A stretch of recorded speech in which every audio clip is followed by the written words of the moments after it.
Hi! నమస్తే.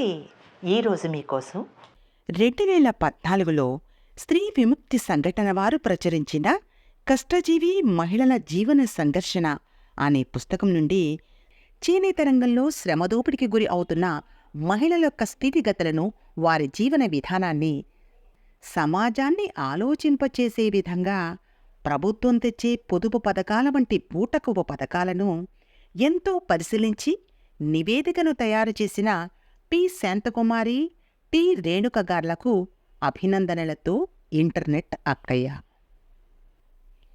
భారతదేశంలో వ్యవసాయం తరువాత అధిక సంఖ్య జనాభాకి ఉపాధి కల్పిస్తున్న వాటిలో చేనేత రంగం ఒకటి. నూలు పోగులను అద్భుతమైన కళారూపాలుగా మలచడం నేతన్నలకు, అక్కలకు వెన్నతో పెట్టిన విద్య. ఎంతో చరిత్ర ఉన్న చేనేత వృత్తి దేశవ్యాపితంగా లక్షలాది మందికి ఉపాధి కల్పిస్తుంది.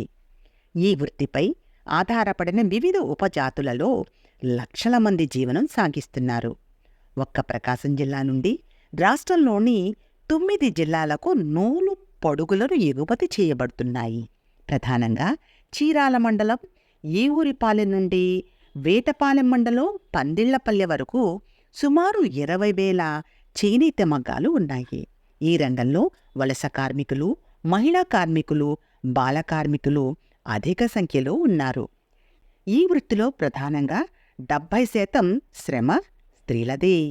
అయినప్పటికీ స్త్రీ వృత్తి నైపుణ్యతకి, శ్రమకి కుటుంబంలో, సమాజంలో గుర్తింపు, విలువ, గౌరవం లేకపోగా నిరంతరాయంగా శ్రమదోపిడికి గురి అవుతూనే ఉంది.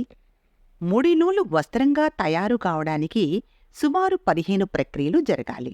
ఈ ప్రక్రియలన్నిటిలోనూ 3 వంతుల శ్రమ మహిళలదే. ఈ వృత్తిలో కుటుంబం మొత్తం రోజుకి 16 నుండి 18 గంటలు పనిచేస్తేనే కానీ కుటుంబం గడవడం చాలా కష్టంగా ఉంటుంది. పురుషులు 14 నుంచి 15 గంటలు పనిచేస్తే, స్త్రీలు మాత్రం రోజుకి 18 గంటలు నిరంతరాయంగా వృత్తి పనితో పాటు ఇంటి పని, వంట పని, పిల్లల సంరక్షణ మొదలైన పనుల్లో మూలిగి తేలుతూ ఉంటారు. 15,000 నూలుపోగులు అతికితే ఒక బారు నేయడానికి వీలవుతుంది. మగ్గల్లో నేయడానికి ముందు ముడి నూలును రంగులు అద్ది డైయింగ్ చేసి ఆసు యంత్రంలో పడుగులు తయారు చేయడం, పడుగులలోని పోగులను అంచుకి అతికి అల్లుపెట్టి మగ్గాల్లో అంచుకు బిగిస్తారు. నేత మొదలైన తరువాత నూలు ఇచ్చలను లడ్డీలుగా తోడి కండలు చుట్టే పైపన్నులన్నిటికీ స్త్రీల శ్రమే ప్రధానమైనది. డైయింగ్ ఈ పరిశ్రమలో ఉదయం నుండి సాయంత్రం వరకు నూలును ఉడకబెట్టడం, రబ్బరుతో నూలును కట్టడం, బీచింగ్ చేయడం, రంగులు ఉడకబెట్టడం, చేసిన నూలు పిండడం, ఆరబెట్టడం, ప్యాకింగ్ చేయడం ఇలాంటి శ్రమనంతా ప్రధానంగా మహిళలు అధిక శ్రమతో అతి తక్కువ వేతనాలతో రోజువారీ కూలీలుగా ఎలాంటి సౌకర్యం లేకుండా పనిచేస్తున్నారు. పడుగులు తయారు చేయడం ఈ పనిలో అద్దకం చేసిన నూలును అవసరమైన సైజుకు ఆసుపై తయారు చేస్తారు. దీనిని ఆసుపోయడం అంటారు. ఈ ఆసు వెదురు బద్దలతో చేయబడి గోళాకారంలో ఉంటుంది. కరెంటుతో పని ఉండదు. కేవలం మానవ శ్రమతోనే ఆసుని ముందుకు వెనుకకు తిప్పుతూ ఉండాలి. నూలు పోగులు తెగుతూ ఉంటాయి. తెగినప్పుడల్లా అతికించుకుంటూ పనిచేయడానికి ఓర్పు, నేర్పుతో పాటు కంటిచూపు కూడా బాగా ఉండాలి. ఈ పనిని మధ్య వయసు మహిళలే చేస్తూ ఉంటారు. ఒక్కొక్క ఆసుకు 2 మహిళల చొప్పున ఉదయం 8 గంటల నుండి పని ప్రారంభమై సాయంత్రం 9 గంటలకు పని ముగుస్తుంది. ఆసు పోసిన తర్వాత నూలు ఆకర్షణీయంగా కనపడడానికి కొబ్బరి నూనె పూసి గంజి పెడతారు. చీరాల నుండి పందిళ్లపల్లె వరకు 200 నుంచి 250 ఆసులు ఉంటే అందులో 400 నుంచి 500 మంది మహిళలు పనిచేస్తారు. ఈ పనిని మహిళలు రోజుకు 13 గంటలు చేస్తే 3 లేక 4 పడుగులు తయారవుతాయి. ఈ శ్రమకు కూలి రోజుకి 30 రూపాయలు ఇస్తారు. రంగులద్ది డైయింగ్ చేసి ఆసుపై తయారైన పడుగులు మాస్టర్ వీవర్స్ నేత నేయడానికి చేనేత కార్మికులకు ఇస్తారు. అచ్చు అతకటం మాస్టర్ వీవర్స్ ఇచ్చిన పడుగులను వెదురు కర్రలతో తయారు చేసిన అచ్చులకు 15,000 సన్నటి పోగులను అమర్చుకోవాలి.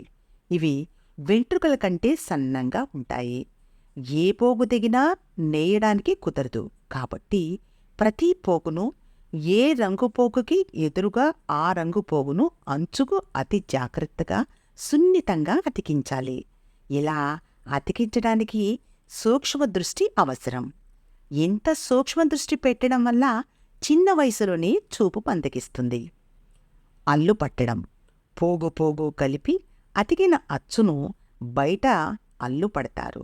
ఈ అల్లు పట్టేటప్పుడు కుటుంబం ఎక్కువ సమయం నిలబడి అటూ ఇటూ నూలును సరిచేసుకుంటూ పరుగులు తీస్తుంటారు. అల్లు పట్టేటప్పుడు ఒక బారు అంటే 6 చీరలకు సరిపడే నూలు పోగులను కలిపి అచ్చును చిక్కులు లేకుండా ఉండడం కోసం అల్లు పెట్టే ప్రక్రియ జరుగుతుంది. ఈ ప్రక్రియలో నూలు పోగులను సక్రమంగా తెగకుండా తెగితే అతికించుకుంటూ చేయాల్సి ఉంటుంది. ఈ పనిలో కుటుంబం మొత్తం శ్రమ చేసినప్పటికీ స్త్రీలదే అధిక శ్రమ. అచ్చును చుట్టుకుని మగ్గల్లో అమర్చుకోవాలి. ఇప్పుడు నేత నేయడం ప్రారంభమవుతుంది. ఈ శ్రమ అంతా కేవలం సాదా వస్త్రానికి మాత్రమే. లడ్డీలు తోడడం. నూలు ఇచ్చాలను రాట్నానికి పెట్టి తిప్పుతూ ఒక్కొక్క పోగును డబ్బాకు చుట్టడం. అంటే ఒక బారుకు 6 చీరలు ఉంటాయి. 6 చీరలు పమిటి చెంగులను 2 రంగుల నూలు 12 లడ్డీలను తోడుకోవాలి. చీర మొదలు మరలా 4 పోగులు కలిపి 12 ఇచ్చాల లడ్డీలను తోడుకోవాలి.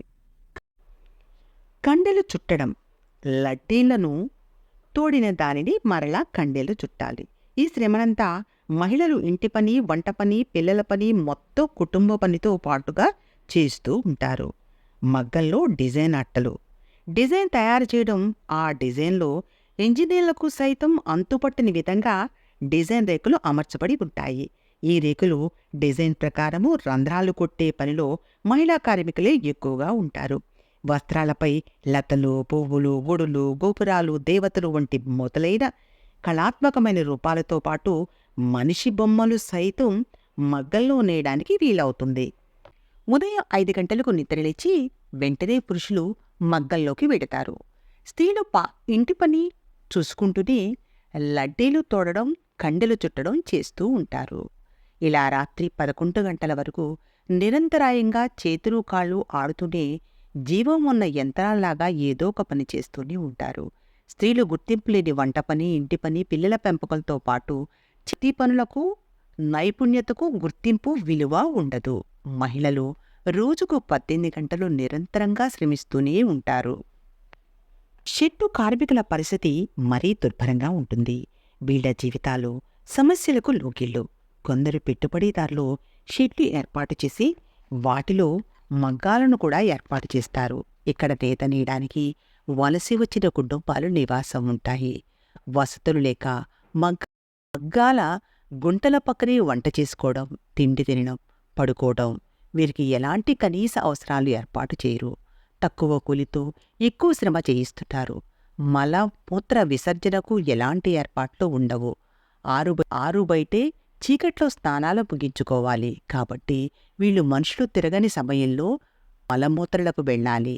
వసతులు లేక ఈ పనులకు వాయిదా వేయడం వలన అనేక రోగాలు వీరిని పీడిస్తున్నాయి.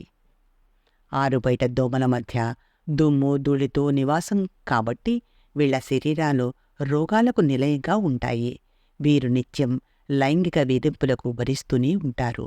దీనికి తోడు ప్రభుత్వం పెంచి పోషిస్తున్న వ్యసనాలైన మద్యం, గుట్కాలకు బానిసలైన పురుషులు కుటుంబంలోని మహిళలను వేధిస్తూ, అవమానిస్తూ, ఆర్థిక బాధలకు, చిత్రహింసలకు గురిచేస్తూ ఉంటారు.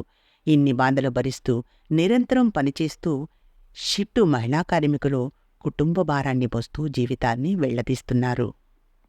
స్త్రీలు ఎక్కువ పని గంటలు శ్రమిస్తూ కుటుంబం జరగాలని జాగ్రత్త పడుతూ ముందుకు పిల్లలకు, భర్తకు పెట్టి మిగిలిన దానితో సరిపెట్టుకోవడం వలన రక్తహీనతకు గురికావడం, దీనివల్ల రోగ నిరోధక శక్తి తగ్గి ఇతర వ్యాధులు కూడా వీళ్ళని వేధిస్తూ ఉంటాయి.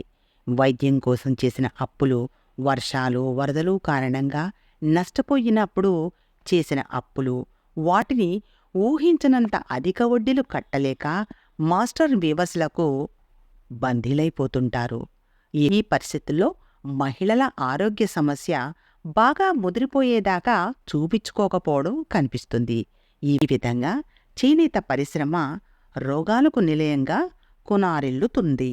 చేనేత రంగంలో సెలవులు అనేవి ఉండవు. వీరు నెలలో ఒక్క పౌర్ణమి రోజుని మాత్రమే సెలవు తీసుకుంటారు.